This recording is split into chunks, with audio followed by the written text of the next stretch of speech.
Hello and welcome back to It's New. I'm Barry Schwartz. We have Crystal and Mordy as always, and we have a big, huge improvement. I mean, I'm so happy that Greg's not here. We have Shep, Christine. Thank you so much for being here. It's amazing that you can't. I mean, I hope it's permanent. I don't know if it is going to be permanent, but I know Greg doesn't like to give up his seat too often. So yeah, he's taking his one vacation a year. So slacker. I'm on vacation next year as well. That's it. No, he gives himself a week. A week. Wow, what a slacker. I know. There was that time he also took off and you gave him a hard time for that. I remember that. It was for his sick day. Yeah, it's ridiculous. I don't know why he takes off. Anyway, we have a lot to discuss. I'll be talking a lot around this core update stuff.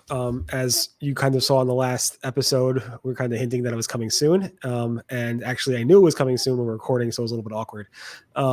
That being said, I'll talk a lot about that. Morty, what are you talking about? Links abound in the AI overviews as publishers say, meh, whatever. And Crystal? You get a feature, and you get a feature, and you get a feature. Lots of new SERP features. Shep? And you can't believe Katie Heron these days because the limit does exist thanks to Google Ads' new limited ad serving policy. Wait, have you been writing Greg's headlines the whole time? No. Did you get my Mean Girls joke? Somebody will. Yeah. I mean, marketing clock is like ingrained in you, so yeah, we both do it. Awesome. All right.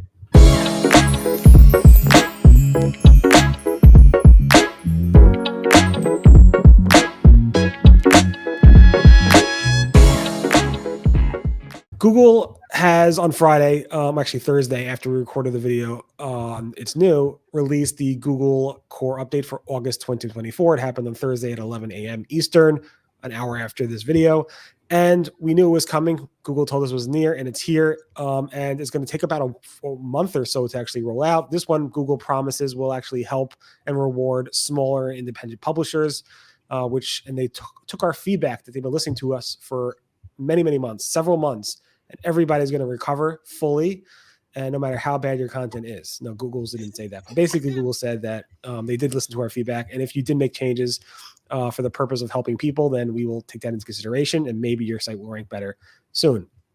So that rolled out, or is rolling out as of last Thursday, and then the day after that, Google, actually a few hours after that, maybe like 12 hours after that, Google announced that they actually have a ranking bug.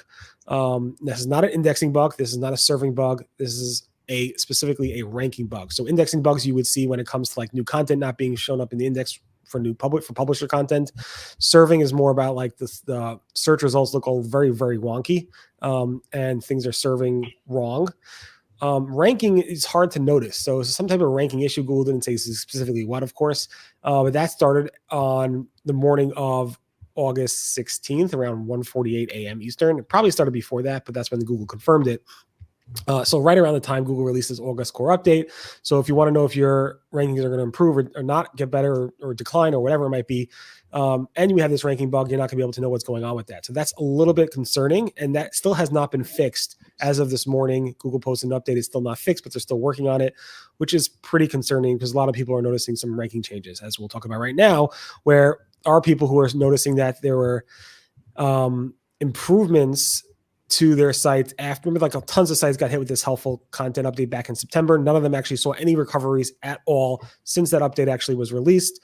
And now people are posting over the weekend that they are noticing significant changes with some of those sites. I think Glenn Gabes posted about 47 of the 300 plus sites that he's been tracking since September have shown some surges. They're not fully recovered at all. They're just little blips up, but they never had a little blip up, which is super interesting. And I've been seeing a lot of people saying, yeah, we are seeing some signs of life for the first time. Sites like Retro Dodo, I always love saying that name, and HouseFresh both confirm seeing improvements for the first time. Again, most sites are probably not seeing improvements. Most sites are still dead in the water. And with that, again, there's a ranking bug. So we're not sure if that is related to the ranking bug, which is probably not, hopefully not, or the Google Core Update. We're hoping it's the Google Core Update.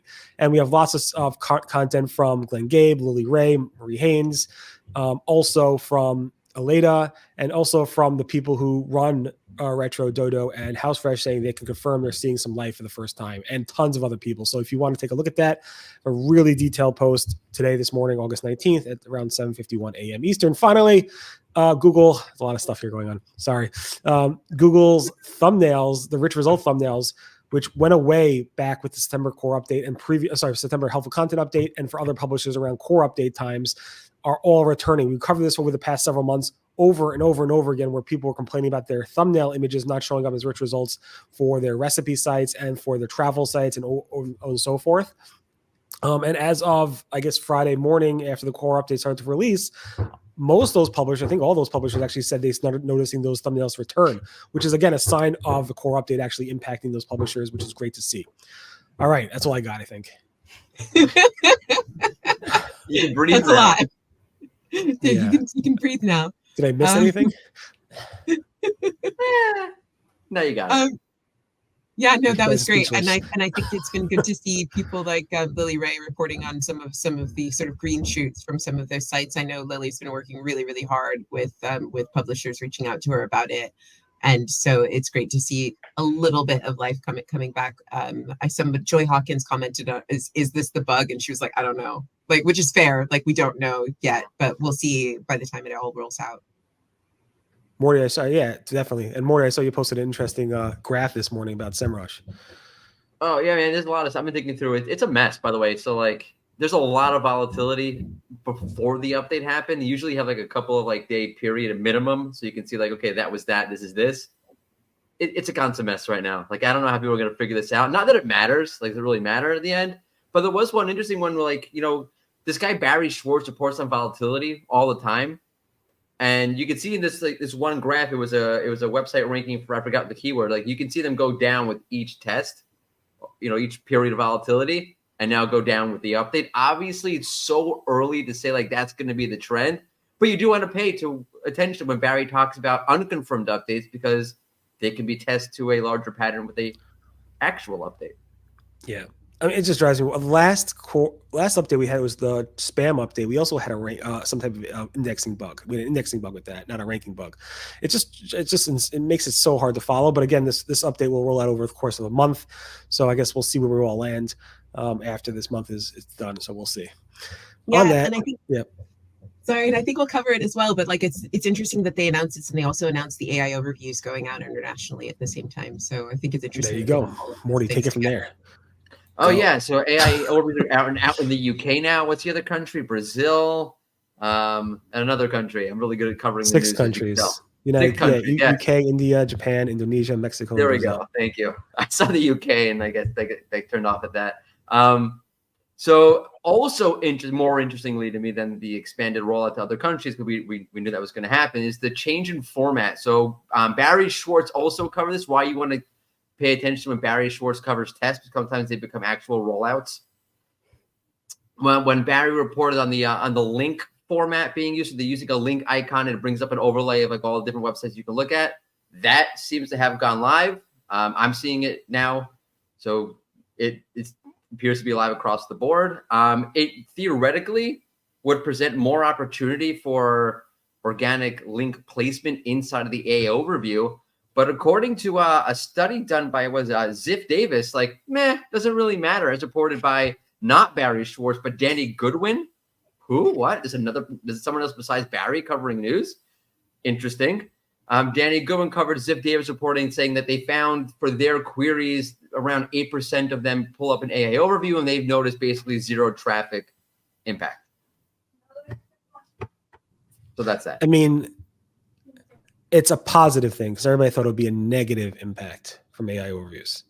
So it's positive that it's zero. Right. Yeah. Yeah. It's like not impacting. They thought like, oh my God, it's all going to go away. That's just sad. Yeah. I think I've seen them I was in the US a few weeks ago, and I'm in the UK now, and I feel like I'm seeing them more common. Like, I think they're really going with it in the UK, because I feel like I'm seeing them for more queries than I saw them in the US.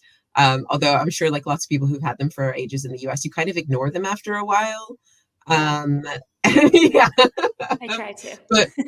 One I saw the other day was there's a water company that's been having some issues with their like they've been putting out bad water, and so I googled like X water company is poop, and basically the AI overview, all of the SERPs were saying like reviews, and then the AI overview is like lots of criticisms, and I was like, oh, juicy gossip. And basically they like that, what I thought was really interesting was that they were putting out reputational stuff on that, which I think is something that could be a big challenge for brands in the coming months as well. Yeah.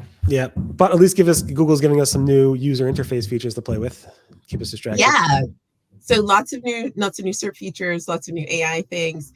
So Gagan Gotra, which please tell us if we're pronouncing your name correctly, because he always finds the juiciest new SERP features online. He's finding loads of them, and he found mentioned in key answers. So he was looking at he found it's testing mentioned in key answers where it has a name of a specific person from the featured snippet or whatever you're looking at in there. So in the example he gave was I think he was looking up something around Tesla, and it showed Elon Musk, and then it showed like a headshot of him mentioned in the key answers. So that's one that I think is interesting for people who have key influencers in their team, like their CEO or things like that.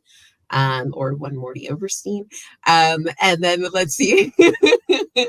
And then we saw another new SERP feature where we're starting to see sort of color coding, also from Gagan coming through again, where they're starting to see Google testing a dynamic blue color background to highlight when you're hovering over the mouse for a result snippet, which I think is useful, especially when you have sort of lots of sort of feature or lots of results showing at once, and lots of different features.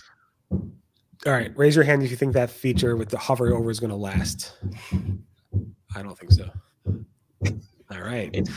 I like colors. Shep, your turn. Let's go with the ad news. Okay, so in ad news here, Menahem Ani posted on X last week that one of his accounts was impacted by Google Ads' new limited ad serving policy. This is something that we covered on Marketing O'Clock, I think a few months back, but this is the first time that I've seen it actually impacting someone's account. So we got an email that says Google wants to ensure that the identity of the advertiser the user chooses to engage with is unambiguous, and as a result, we may limit access to ad impressions for these scenarios for unqualified advertisers. But this account, Menahem said he's been running ads for that client for over a decade, and they're getting hit by this now, which seems really crazy and sketchy. Yeah, I mean, they did do a policy update, a couple months ago. And they actually announced it, right? Yeah, they did. But this is, again, the first time I've seen somebody impacted. And they give some tips for how you could make your identity more clear and like come out on the other side of this and not be limited. And they say pin your domain to your front of your ad title, especially if you're a new advertiser. And make sure you're complying with policy. So when it was first announced, I was kind of hoping it would be like newer advertisers that it would be a problem for. But this is an account that's been up for 10 years, Menahem's saying. So really don't like this. Just seems like more hoops for advertisers to jump through. Yeah, I bet you this advertiser's not paying you with their they're trying to use credit card when they're trying to pay for their bills. I bet you that's the issue. That must be it. So just turn down all their money rather than pay for the fee. That's it. You're served. Yeah. No soup for you. Anyway, thank you everybody for listening to It's New. We'll back tomorrow thankfully without Finn, and we will talk to you guys. Sorry. Miss you, Greg. Anyway, have a great day. Bye-bye. Bye.